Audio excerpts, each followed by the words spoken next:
Hello, my friends, and welcome back to the book of Exodus. And I guess I shouldn't say welcome back, I should say welcome to, because today we are starting the book of Exodus looking at chapters 1 through 4. Now, the book of Exodus is going to continue the story that we started in Genesis with Jacob and his 12 sons who make up the tribe of Israel.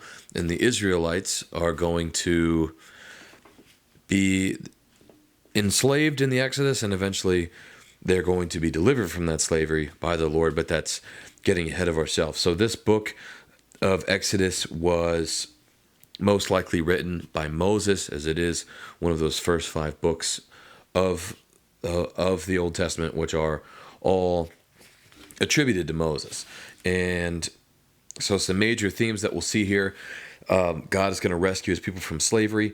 God is going to give his people the laws and rules for life.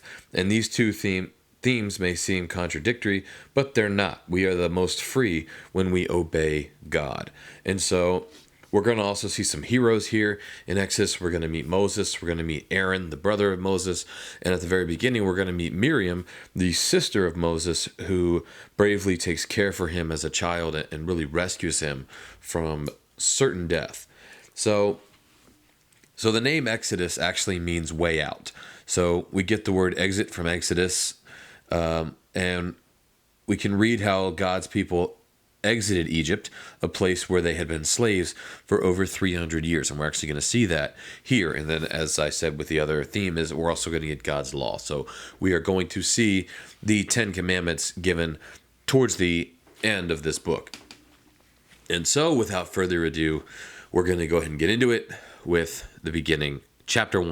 We're going to read through chapters 1 through 4 today in Exodus. And so in chapter 1, we see that God's people, Israel, they've been blessed and they are increasing. So they've multiplied in the generations since Joseph. The Egyptians are alarmed at their growing numbers, and they decide to suppress them.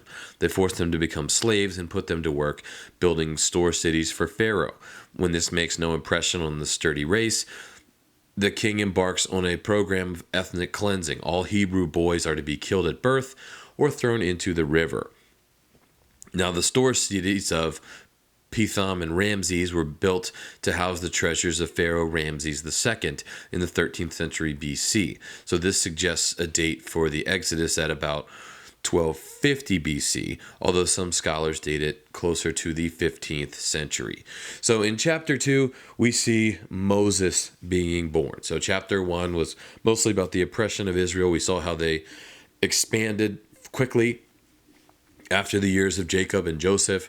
And of course, Joseph was no longer there to be their spokesman and the person that Pharaoh was loyal to. And they saw how many people were being born, and they realized that they were going to be outnumbered. So they come up with this plan to kind of keep the Hebrews from getting too big, okay, to being able to overthrow them, okay, having enough numbers to be able to overthrow them. So that was the thinking here behind this pretty savage plan that they thought of. This is not really something you'd expect to see in a civilized nation, just killing babies, but here we are. So anyway, Moses then in chapter 2 is born, and he's hidden. So that in this desperate situation, one baby boy survives. His parents are from the tribe of Levi, which will one day become the priestly tribe. The baby is placed in this kind of like mini ark and hidden in the reeds by the Nile River.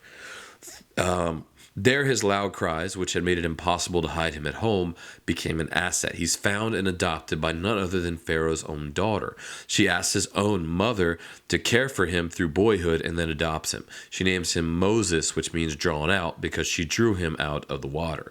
Moses is brought up in the royal household with the double advantages of an Egyptian education, and he also got to have his mother's love. So that's kind of an act of God there, as we see God having his hand on Moses from birth, where he was saved and taken in by Pharaoh, somebody that is not a servant of God, Pharaoh's daughter, that is, but she still had his mother raise him, not knowing that it was his mother, but she was able to raise him still. So that's an act of God there. So then we fast forward and to Moses doing something that he shouldn't have, he actually murders an Egyptian. So in verses 11 and 25, we see this account. And as a young man, Moses is moved by the terrible hardship of his people. One day he loses his temper and he kills an Egyptian who's beating a Hebrew. As a result, he has to flee the country. He goes to live in Midian, where he marries a priest's daughter, Zipporah. They start a family, and for many years, Moses works as a shepherd for his father-in-law. Moses is passionately concerned for justice, but he is impetuous in his years as a shepherd. He learns patience, discovers the ways of the desert, and he meets with God. And that's what we see happening in chapter 3. So in chapter 3, we have the famous account of God speaking to Moses through a burning bush. So what happens is one day Moses is feeding his flock on the slopes of Horeb, the mountain of God. Mount Horeb is also called Mount Sinai. Both names are used in Exodus. Horeb may come from the Hebrew word for desert, and Sinai may be linked with the desert of sin. So although it is clearly to the south of Canaan, and Elijah went there in the later years, the actual mountain is not known. It wasn't a holy mountain in terms of God living there. It was simply the place where Moses met with God. So on Mount Horeb, Moses catches sight of a bush that was on fire but not burning up. When he goes over to look more closely, God calls him by name. He audibly calls Moses. God warns Moses not to come any closer and to take off his sandals, because the ground on which he is standing is holy ground. And of course, the ground itself was not holy. It was just holy because God was present. So the book of Exodus will teach us much about holiness. Holiness is always to do with God. Only God is holy, and to be in his presence is an overwhelming experience.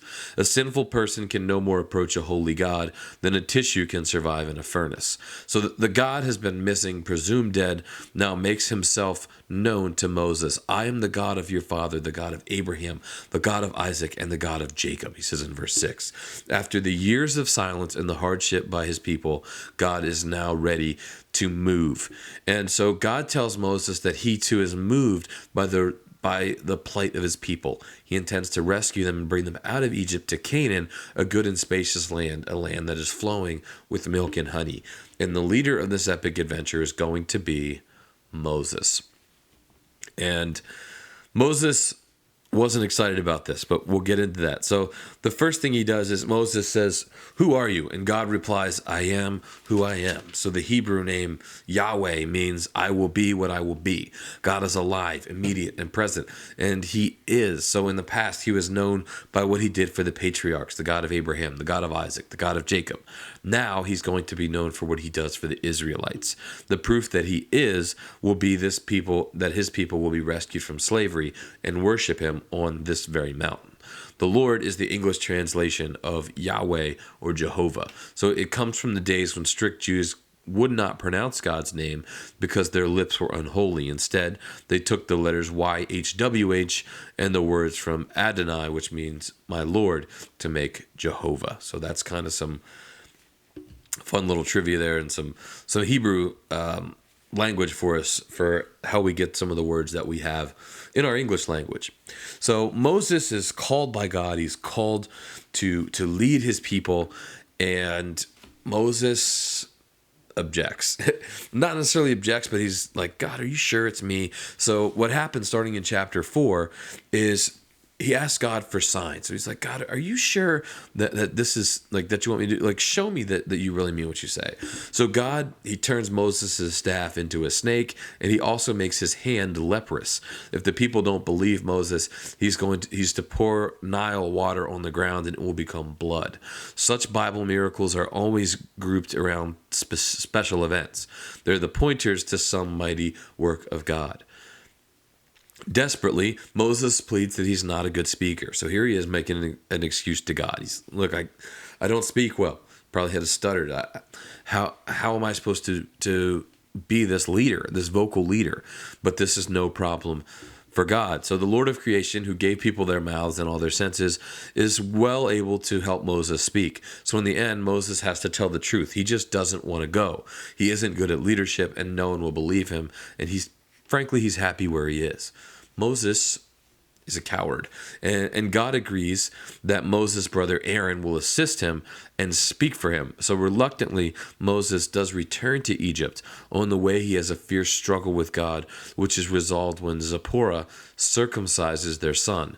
Perhaps Moses is bringing his covenant commitment up to date before calling others to do the same. And that is where we will leave this story today. Moses has been called by God, and now he is on his way to Egypt to meet with his people and meet with Pharaoh himself and try and get his people out of this captivity, out of this slavery that they are now in. And we can see already that God loves his people, God cares for his people, and even though he's allowed them to go into this situation, he loves them enough that he is going to bring them out of it. And that's where we're going to pick this up next week.